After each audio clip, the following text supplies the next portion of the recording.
Our exclusive interview with Trump and J.D. Vance continues. Hostages, AI, Elon Musk. And we even ask them some of your questions. Watch. In terms of Ukraine, you get in there. Do you pull funding right away in the middle of a war? So I spoke yesterday, as you know, President Zelenskyy called me, and we had a good talk. And I said, we got to get this war over. This is a war machine. You're facing a war machine. That's what they do, is they fight wars. They beat Hitler. They beat Napoleon. They're fighting a war. And the spring offensive never happened. And I hear they had millions of mines put down, and they had thousands of army tanks, meaning the Russians. And I said, we've got to get this war over with. A lot of Russians being killed, but a lot of Ukrainians being killed. It's a whole mess. Should have never happened. Biden should have never allowed this to happen. This was an easy stop. This was zero chance of happening. And it didn't happen for my 4 years. You know, it would have happened. It didn't happen. And President Putin would have never done it. Never, ever. Two reasons. Number one, the oil prices were low. I kept them low. I kept gasoline low. I kept oil low. And he wouldn't have had the money to prosecute. As soon as these guys came in, the oil went to almost $100 a barrel, which is double what it should be. And all of a sudden, he's got tremendous amounts of money that he didn't have. Russia had. So they did the war, and in my opinion, every single thing that Biden said was the opposite of what he should have said. I watched this happening. I said, he's saying the wrong things. He's saying absolutely the opposite of what he should be saying. I think one of the reasons Putin went in is because when he saw Afghanistan, the way we got out, not that we got out, I was going to get out. I would have been out sooner, but we would have been out with dignity and strength. When people saw that, like Putin, like President Xi of China, strong guy, strong man, when they saw that, Jesse, they said, this is our time. And that's why he went in my opinion, that's why he went into Ukraine. I mean, he went to Ukraine when he saw how bad we were with Afghanistan. He said, these people are incompetent. Right. They don't, and we do. We have incompetent leaders, but we have great, because I defeated ISIS in a very short number of weeks. And they were fighting them for years. We have great military, and they're not woke. They're not woke. No. Because I have generals in there that are great, not the ones on television that you see, that you hear, the Milleys and the Mattises. We have great generals. These are not woke people. And we have great military, too. And they're not going to be woke. Look, we're going to win. We got to win. Are we going to be able to end the Ukraine war in 3 weeks? Well, like the president said, Jesse, the best way to stop a war is to prevent a war. And one of the real interesting things is, you know, I always talk about how the world actually respected President Trump, and all these crazies in the media say, no, that's not true. I sit in classified briefings in the United States Senate without revealing state secrets. People were terrified that if they got too out of line, that President Trump would actually hit back and hit back hard. That's the way you establish deterrence. Okay, now we've already got a war. You've got to be willing to engage in diplomacy and do the things that need to be done. I think President Trump did that better than anybody. So it really just requires leadership. And people, I think a lot of Americans who aren't maybe decided are saying, well, how do we get from 4 years of President Trump where we had a relative calm and stability all over the world, and now it's like every continent now has a new conflict? And the answer is, you went from a guy who knew what he was doing to Joe Biden.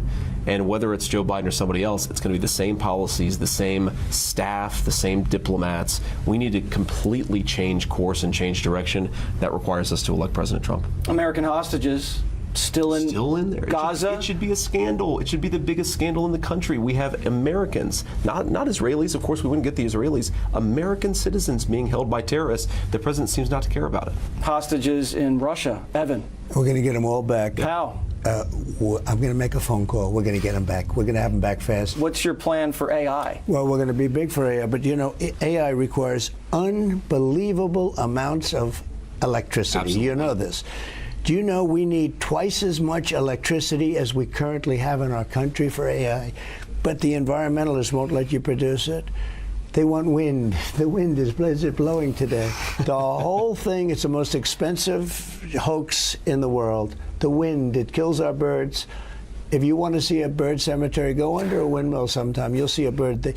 You know, if you shoot a bald eagle or an eagle of any kind, they put you in jail for 2 years. Go under a windmill, see how many eagles are under there. Nobody goes to jail. They say the environmentalists like them. I don't know what's to like. It ruins everything, and it's the single most expensive form of energy. And then, by the way, every 9 years you have to replace them. They're falling apart off the coast of Nantucket. Shut down all the beaches right now. These are mechanical machines. You know, people think, oh, we built them, but you're going to have to replace them, and especially the ones in the ocean. The salt water just absolutely eats through the steel like it's nothing. Anyway, we have a lot of things to do, and we can do it. We'll do it fast, and we do it with common sense. You know, I call it the party of common sense, because 90% of the things we've talked about over the years, common sense. Like, we don't want all electric cars. You want an electric car, it's great, but not everybody wants an electric car. They want to go far.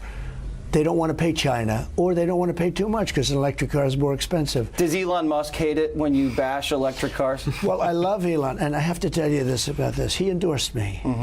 He announced he's giving me $45 million a month, and yet I'm against certain electric cars. I love electric cars for people that want them, people that don't want to drive across the country, people that don't want to go long distances. You'd have to stop too much. But if you go back and forth or whatever, I think they have a great place. And here's the thing with Elon's, it's amazing. And I keep waiting. He has never once, as you know, he endorsed me just recently. And I've been making this whole thing about electric cars and the mandate for electric cars, another mandate for the electric cars. And I'll tell you, he's never called me and said, could you lay off the electric car thing? Because I think electric cars are fantastic for certain people. So right now you're selling 6%, 7%. They want you to go to 100% all electric. And the other day I saw they built chargers, like a gas pump, right, someplace in the Midwest. They built 8 chargers. They cost $9 billion, and 2 of them don't work. Okay, $9 billion. Right. This country doesn't have enough, the whole world doesn't have enough money to, we don't have enough money to even think about it. It would cost $5 trillion to build chargers so that we could charge the electric car. And yet under our feet we have more liquid gold than any country in the world, including Saudi Arabia and including Russia. And we're going to start using it, and we're going to start paying down debt and lowering taxes. Yeah. The president talks about jobs all the time, the effect of jobs. If you go to 100% electric cars, everybody that's making carburetors, transmissions, traditional gas-powered cars are going to be out of a job. If you go to 100% electric, Pennsylvania, Michigan become economic wastelands, especially Michigan. Again, another reason it's important to elect President Trump. Drill, baby, drill. Right, drill, baby, drill. Right, it's such a simple line, but it's true. Like I said, we have basically unlimited energy resources. We just have to allow our own people to get it out of the ground. Before we let you guys go, there's a few questions from fans, real quick. Have you heard DJ Donald Trump with his iPad? Not yet? I will say that my all-time favorite music video is November Rain by Guns N' Roses. The first time I ever sat on his airplane, he played November Rain by Guns N' Roses. So it was meant to be, at least a little bit. Okay. JD Vance, what does the JD stand for? James David. Did you know that? Yes. Thank you very much, you guys. Thank you. All right, guys. So, you know, I'm a fan of Elon as well, and for a long time, Trump and Elon maybe didn't get along. Wasn't that they didn't get along, they just didn't, they kind of avoided each other, but it looks like they are making up for lost time now. Trump's obviously not a fan of wind power. He's, of course, in favor for drilling. Drill, baby, drill. I'm curious to know, though, what you would do to solve the energy crisis. I'm thinking maybe nuclear, but, I mean, we've got the oil. Let's use it, right? America has the potential to be one of the richest companies. We just have to monopolize on the resources that we have. Also, you can say that Trump isn't effective on the world stage if you want, but if you look at what he accomplished in his 4 years in office, you can't argue that this guy doesn't get results, right? He gets results, is what I'm saying. Biden hasn't ended a single war, especially, I mean, he's had the war in Ukraine going the entire time, right? Hasn't been able to do anything about it. And here's the truth, guys. Russia, Hamas, they weren't worried about the U.S. retaliating under Biden. World leaders have to respect our leaders in America. If the world doesn't respect America, then we will be the bottom of the list. We'll be the one paying for everyone's bills. World leaders have to respect America and have to know that America will do something to retain world peace. American hostages, guys, held by Hamas. Absolutely insane to me that America hasn't gone in there and got our hostages back, right? I mean, we're trying to limit what Israel can do, hold Israel. You know, Israel, don't get too crazy, don't get too crazy. We've got American hostages still held in that tiny little country, and we haven't sent our own teams in to get them out? What is going on? Anyway, guys, hey, right after this, I'm going to make a video on Hannity. So I'm going to end the stream, but y'all subscribe so that you won't miss the future streams coming up today, tomorrow, every day of the week.